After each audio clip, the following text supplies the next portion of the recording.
बिस्मिल्लाहिर्रहमानिर्रहीम। शुबान की 15वीं रात शब बरात कहलाती है, यानी ये वो रात है जिस रात में मखलूक को गुनाहों से बरी कर दिया जाता है, गुनाहों से आज़ाद कर दिया जाता है। हज़रत सैयदा आयशा सदीक़ा रदियल्लाहु ताला अन्हा फरमाती हैं कि एक रात मैंने हजूर सल्लल्लाहु अलैहि वसल्लम को अपने हुजरे में मौजूद ना पाया, तो मैं हजूर सल्लल्लाहु अलैहि वसल्लम की तलाश के लिए घर से बाहर निकली कि मेरे आका कहाँ चले गए। हजूर सल्लल्लाहु अलैहि वसल्लम को काफ़ी तलाश करने के बाद मैंने देखा कि मेरे हजूर जन्नतुल बकी के कब्रिस्तान में मौजूद हैं और मरने वालों की बख्शिश के लिए दुआ फरमा रहे हैं। मेरे हजूर ने जब मुझे देखा तो फरमाया, आयशा, इस रात को मुझे अर्श पर बुलाने वाला रब, सातों आसमानों की सैर करवाने वाला रब, जन्नत का नज़ारा कराने वाला रब, दोज़ख का नज़ारा कराने वाला रब, इस रात को मेरा करीम रब आसमान से दुनिया पर एक ख़ास नज़ूल रहमत फरमाता है, आसमान से ज़मीन पर एक ख़ास तजल्ली फरमाता है। इस रात को यानी शब बरात शबान की 15वीं रात को मेरा अल्लाह नज़र रहमत फरमाता है और साथ में ऐलान करता है, दुनिया वालों, आज की रात है, कोई मुझसे बख्शिश तलब करने वाला कि मैं इसके सारे के सारे गुनाहों को बख्श दूँ? है कोई मुझसे रोज़ी मांगने वाला, कोई मुझसे हलाल रिज़्क तलब करने वाला कि आज रात मैं इसे रिज़्क से माला माल कर दूँ? है कोई मुझसे बीमारी से निजात मांगने वाला कि मैं इसे तंदरुस्ती अता करूँ, मैं इसे सेहत अता करूँ? है कोई मुझसे अपनी उम्र में बरकत मांगने वाला, मैं इसकी उम्र में बरकत डाल दूँ? मेरे हजूर सल्लल्लाहु अलैहि वसल्लम ने फरमाया, आयशा, क्या तुम जानती हो? हजूर, मैं तो नहीं जानती। हजूर, आप ही सब कुछ जानते हैं, आपका अल्लाह ही सब कुछ जानता है। मेरे हजूर ने फरमाया, आयशा, इस रात को औलाद आदम के जितने लोग इस साल में पैदा होते हैं और जितने लोग इस साल में फ़ौत होते हैं, जितने लोग आते हैं और जितने लोग जाते हैं, आयशा, इस बाबरकत रात को इन सब का आना और जाना लिखा जाता है। कौन आ रहा है इस साल में, कौन पैदा होगा, किस टाइम पैदा होगा, इन तमाम लोगों का जीना और मरना लिखा जाता है। इस रात को अल्लाह रब्बुल आलमीन के हुक्म के मुताबिक फरिश्ते आसमान से ज़मीन पर उतरते हैं, कायनात में फैल जाते हैं, हर एक घर के अंदर जाते हैं, दाखिल होते हैं, देखते हैं कौन सोया हुआ है और कौन अल्लाह के हजूर हाथ बांधे खड़ा है, कौन है जो नींद के मज़े ले रहा है और कौन है जो कुरान मजीद की तिलावत फरमा रहा है। इस रात की जो बेहतरीन इबादत है वो तौबा करना है।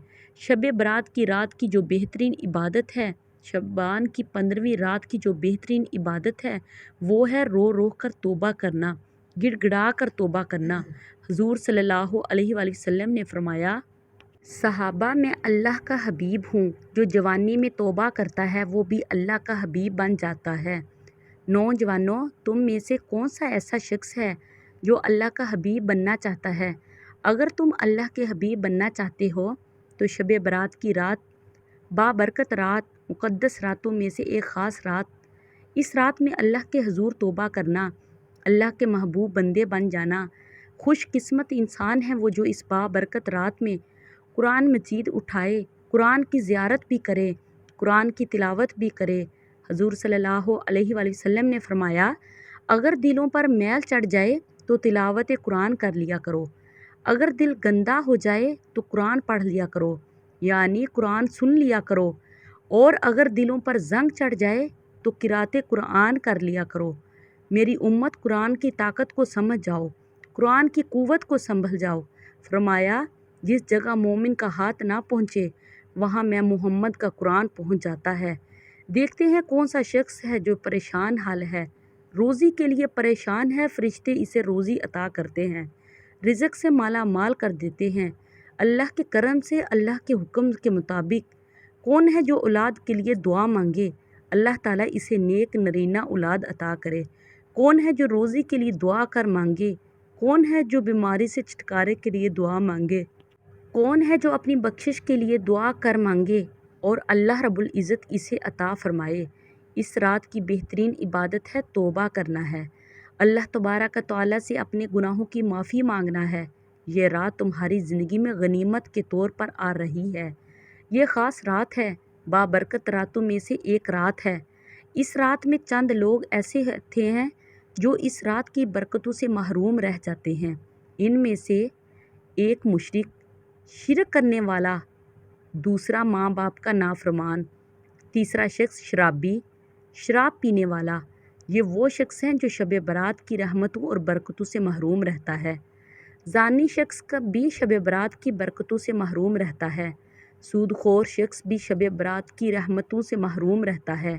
جب تک یہ تمام لوگ توبہ نہیں کریں گے، اس رات کی بہترین عبادت توبہ ہے، مشرک بھی کیوں نہ ہو۔ اگر وہ توبہ کرتا ہے، اللہ کا حبیب بن جاتا ہے، اللہ کا دوست بن جاتا ہے۔ زانی بھی کیوں نہیں، اگر وہ توبہ کرتا ہے، پھر سے گناہ نہیں کروں گا مالک، وہ اللہ کا حبیب بن جاتا ہے۔ شرابی کیوں نہیں، پھر وہ ایک بار دل سے توبہ کرتا ہے، ابھی ان کے منہ سے توبہ نکلے گی، اللہ تعالیٰ توبہ قبول پہلے فرمائے گا۔ یہ تو بابرکت رات ہے۔ اپنی زندگی میں اس رات کو غنیمت جانیے۔ اس رات میں گڑ گڑا کر رو کر جو اللہ سے مانگتا ہے، اللہ تعالیٰ اسے ضرور عطا کرے گا۔ اس رات جتنی ہو سکے عبادت کرو اور اللہ تبارک و تعالیٰ سے استغفار کرتے رہیں، اپنے گناہوں کی معافی مانگتے رہیں، اللہ تعالیٰ سے پچھلے گناہوں کی توبہ کریں اور اچھے اخلاق سے زندگی بسر کریں۔ اچھے اخلاق کی 360 اقسام ہیں۔ ایک صفت بھی کسی کو نصیب ہوگی تو اللہ تعالیٰ اسے جنت میں داخل کر دے گا۔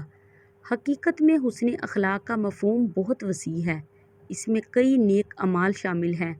چند اعمال یہ ہیں: معافی کو اختیار کرنا، بھلائی کا حکم دینا، برائی سے منع کرنا، جاہلوں سے اعراض کرنا، قطع تعلق کرنے والے سے صلہ رحمی کرنا، محروم کرنے والے کو عطا کرنا، ظلم کرنے والے کو معاف کر دینا، خندہ پیشانی سے ملاقات کرنا، کسی کو تکلیف نہ دینا، نرم مزاجی، بردباری، غصے کے وقت خود پر قابو پا لینا، غصہ پی جانا، درگزر سے کام لینا، مسلمان بھائی کے لیے مسکرانا، مسلمانوں کی خیر خواہی کرنا، لوگوں میں صلح کروانا، حقوق العباد کی ادائیگی کرنا، مظلوم کی مدد کرنا، ظالم کو اس کے ظلم سے روکنا، دعائے مغفرت کرنا، کسی کی پریشانی کو دور کرنا، کمزوروں کی کفالت کرنا، لاوارث بچوں کی تربیت کرنا، چھوٹوں پر شفقت کرنا، بڑوں کا احترام کرنا، علماء کرام کا ادب کرنا، مسلمانوں کو کھانا کھلانا، مسلمانوں کو لباس پہنانا، پڑوسیوں کے حقوق ادا کرنا، مشقتوں کو برداشت کرنا، حرام سے بچنا، حلال رزق حاصل کرنا، اہل و عیال پر خرچ میں کشادگی کرنا۔ ہمارے پیارے نبی حضرت محمد صلی اللہ علیہ وآلہ وسلم نے فرمایا، ساری زندگی کے روزے دار جس نے زندگی میں کبھی ایک بھی روزہ نہ چھوڑا ہو، ساری زندگی کے عبادت گزار جس کی زندگی کوئی رات بغیر عبادت کے نہ گزری ہو، ساری زندگی کے تہجد گزار جس کی زندگی میں کبھی تہجد کی نماز قضا نہ ہوئی ہو، ساری زندگی کے روزے دار، ساری زندگی کی عبادت گزار، ساری زندگی کے تہجد گزار سے بڑا درجہ ہے اچھے اخلاق والے کا۔ اللہ تعالیٰ ہم سب کو عمل کرنے کی توفیق عطا فرمائے۔ پلیز میرے چینل کو سبسکرائب کریں اور ویڈیو کو لائک اور شیئر کریں تاکہ میں اپنی ہر اچھی آنے والی ویڈیو آپ لوگوں کے ساتھ شیئر کر سکوں۔ اب مجھے اجازت دیجیے، خدا حافظ۔